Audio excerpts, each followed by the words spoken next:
Stephen Alkin reports on how the Saints will go marching in to their new home tomorrow. This was Richmond Park as we fondly remember it. The run-down facilities, the old stand, the sloping pitch with its 6-foot drop and never-ending undulations. The old terrace house on Emmett Road. But home meant something to these Saints. There was always a warm welcome from one of the friendliest clubs in the league. Under Brian Kerr's guidance, the league was nearly theirs in 1988, but where the win needed in Oriel Park to secure the title, they were denied the championship in the last match of the season by Dundalk. A year later they moved to Harold's Cross, and curiously they won the championship for the 4th time in their history while playing away from their beloved Richer. It's incredible to think that less than 4 years ago they won their last major honour. For many of their fans, these last few years must have felt like a lifetime. St Pat's did reach the League Cup final last season, but their defeat by Limerick in Harold's Cross acted as an extra incentive to get the club back to their spiritual home.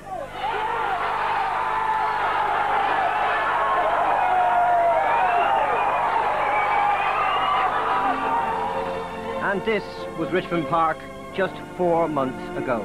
After years of self-doubt and boardroom squabbles, it was more like a demolition site than a football stadium.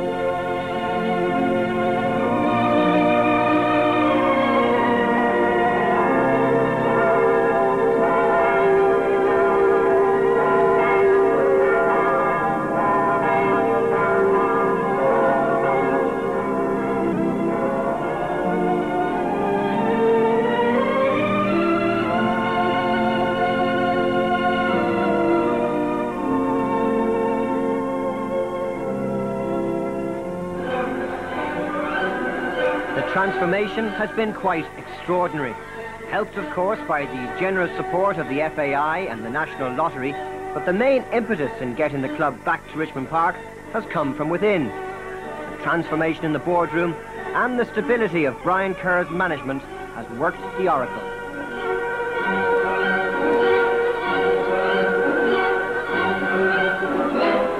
This delightful venue by the Cammack is no longer the ugly duckling of the National League.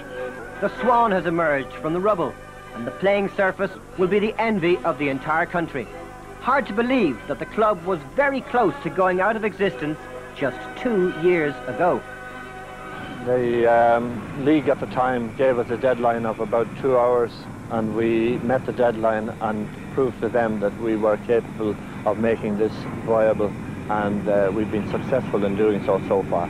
What have you had to do in terms of the commercial side of it and the money-raising side of it to actually make this happen? Well, we received a grant from the FAI, 150,000, for which we were very grateful, and this wouldn't have happened without that input.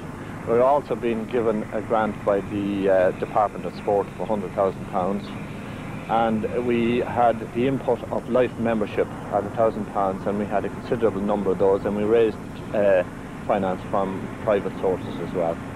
So we had a lot of support out there. At St Patrick's Athletic, no one has been more influential than Brian Kerr, a lifelong supporter and manager since December 1986. For him, the rebirth of Inchicore is special, and with the excellent playing surface he's always longed for, he's understandably elated by developments. It's a little bit of a dream that I had when I came here, that one day we'd have a great team that could win trophies, but also the sort of stadium that I'd be proud to bring my parents to, and unfortunately they're not around at the moment, but I think I have that feeling now that this place I'd be proud to bring anybody in football or anybody outside football to, and say they could be comfortable and they'll see a good game with good facilities, and we're well on the way to having one of the most modern stadiums possible in the League of Ireland sense. The local traders, etc., have stuck with us through thick and thin, and now I think they'll get a bit of reward. The community needs St Patrick's Athletic and Inchicore. This area needs this club here, and we're back in it. Many's a club who's left their area, their traditional base, and never got home, and we're going home, and we're really delighted about it. So, where do St. Pat's go from here? How long before the next phase of development can begin? At the end of the season, it's our intention immediately to add on the 2 bays of the stand here and to terrace the upper end of the ground here behind me. This is a very viable entity here. It also is a focal point for the community here, which has missed our being here and didn't know how much it missed it until we actually were gone. And now that we're back, I'm very happy to say that there's a great enthusiasm for our return from the business community and from the local residents as well.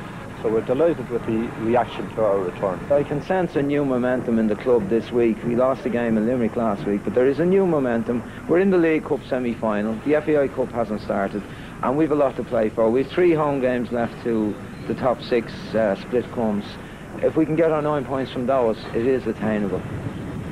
Tomorrow, St. Patrick's Athletic play Shelburne, the first League of Ireland match in Richmond Park for over 4 years. It will take the Saints a while to settle back into their new surroundings, but the spirit which has carried them this far has the whole of Inchicore buzzing.